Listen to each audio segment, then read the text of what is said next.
In today's video, I'm going to be showing you guys how you can build a bike just like mine that beats an RTR for under $2,000.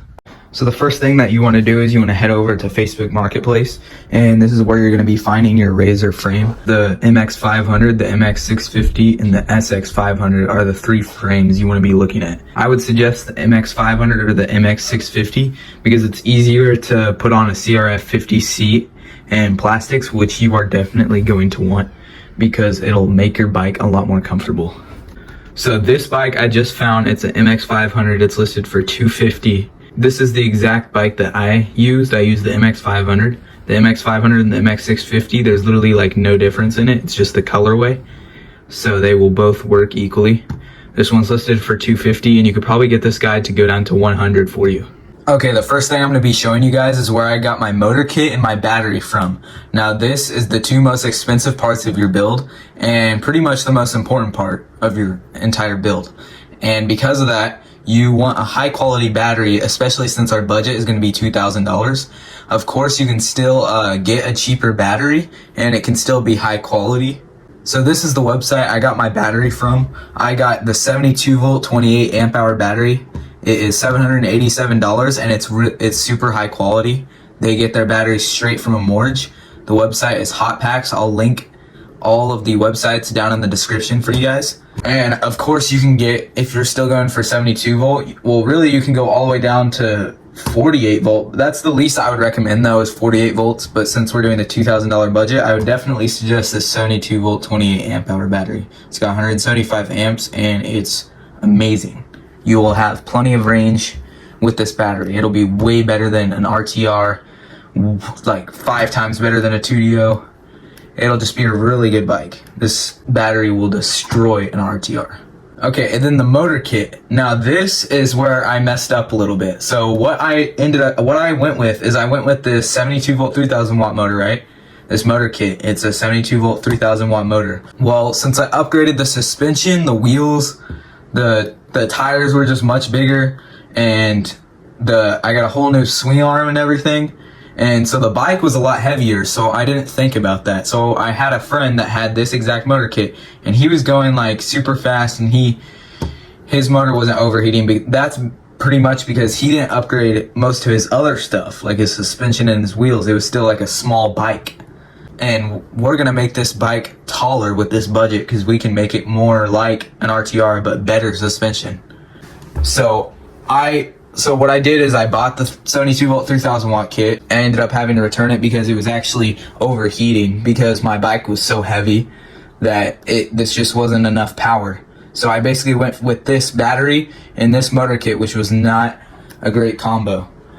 I was hitting speeds of about 40 miles an hour. It was a great motor kit. It just wasn't the best for my bike. So what I ended up doing is I returned it and I got this 5000 watt motor kit. This is a KR5V. It doesn't overheat, and this is definitely worth the $169 upgrade. By the way, this is with tax and shipping included. You don't have to worry about tax or shipping or any of that. This is literally the final price. There's no extra price. This is exactly what you'll be getting charged. Everything on here is with tax and shipping. And also this company ships pretty much the same day, so you get your stuff pretty fast. This is the company I would recommend the most. I wouldn't fully recommend buying from Electro & Co. unless they're doing like some kind of deal or something, because usually their stuff is a little on the pricier side, and this company basically just outdoes everybody. So we're gonna add this 72 volt 5000 watt kit, which comes with a Sur-On throttle and a far driver 72 450. This basically just comes with everything needed, like the throttle, this 3-speed switch, the controller, and it comes with a controller mount. It just comes with everything basically you need. That puts us at $1,356, which gives us about $600 before shipping for everything else. The rest of the budget we're going to use for the suspension and just the overall look of the bike. This website called YBE is where I would recommend getting your suspension, any like swing arm extension, swing arm upgrade. I got the full swing arm upgrade and I can say it's amazing. I got my forks from here. I got a really good deal on that. And this website, it's called yelnatsbuildselectric.com. I'll link it down in the description for you guys. And it's just overall a really good company. As you can see, this is the customer builds. My bike is actually right here. This is my bike right here. And these are just all of the customer builds. And you can see that there's a lot of really nice builds on here. Okay, so here on the website, this is the swing arm, the full swing arm upgrade, which is what I got, but it might put you guys a little over 2,000 if you guys do this. So right now we're just going to include the extension, the swing arm extension in the price, and this basically just extends the stock swing arm, and it's still really good. I would just overall, if you have the budget, I'd recommend this full length upgrade, swing arm upgrade. But for now, we're just going to add this in the budget. This puts us right at $1,501. And if you guys get this full swing arm upgrade, you're going to have to get a shock that works with this swing arm. So I would get one of their D&M shocks from this website. It's about $100 and it's an amazing shock. That's the one I have on my bike right now. And it shows you down in the description the exact size to get. If you're using an MX razor, then the options are 240 or 280 millimeters.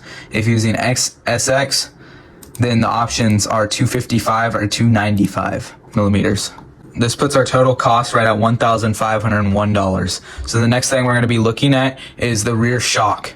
Okay, here is the rear shock, and it says down here all the sizes you want to get. So if you're using the swing arm extension with the MX bike, it says to get 190 millimeters, SX 220 millimeter, and the rest is already on here, so you don't have to worry about that. So say you get the extension and you have the MX bike, you get a 190 millimeter air shock, and that would be right at $100, which is, these are amazing shocks. These work really well. I have one on my bike and it's amazing. So this will put our total cost right at $1,606 before shipping. Here is the full fork kit that I recommend. It's the 630 millimeter fork kit. And it comes with these nice CNC triple clamps, a down stem, and everything you need for the forks. And for only $200, these are amazing forks. And I would recommend these more than the Ride or Die forks, which a lot of people suggest. And Ride or Die is actually more expensive, and these are a lot nicer in my opinion. And I would just suggest these. One of the last things you guys need is upgraded brakes. And these are pretty much the best brakes you can get for a razor. These are blacked out pit bike brakes, and they're absolutely amazing. I have these on my bike, and the stopping power is amazing. There's like different modes to change the stopping power. They're click brakes, so it clicks when you press them, and they're just extremely nice, high quality brakes. These are pit bike brakes, and they work really well. But you're gonna need the upgraded wheels with these brakes. Now this is the chain kit for the upgraded wheels. If you don't get upgraded wheels and that's out of your budget, then you can just get the normal chain kit, but this is for the pit bike wheels. And this comes with the number 35 chain. It comes with a rear sprocket, a motor sprocket, and everything you need to put these on. Now these are the wheels. They're not completely necessary, but I got them. I'm not going to be adding them to the budget because obviously they're not completely necessary, but they're really nice to have. These are the ones I got. I actually got these Telstars, which are $240. They're really nice dirt bike wheels. And if you guys live in the city, you're probably going to want some Supermotos. And they've got really nice Supermotos on here. These are some 10-inch blacked out Supermotos, and these are really nice for only $190. That is a great deal for these Kenda Curve Supermotos. Now our total price is at $1,874, and this is the phone holder I got, and it's really nice and it works really well, and it's good quality for the price. And everything on Amazon and everything on this video is going to be linked down in the description and in my bio. This is the underglow kit I got, and it works really well. These are the CRF 50 plastics, and this will make your bike look a lot cleaner, as well with the CRF 50 seat.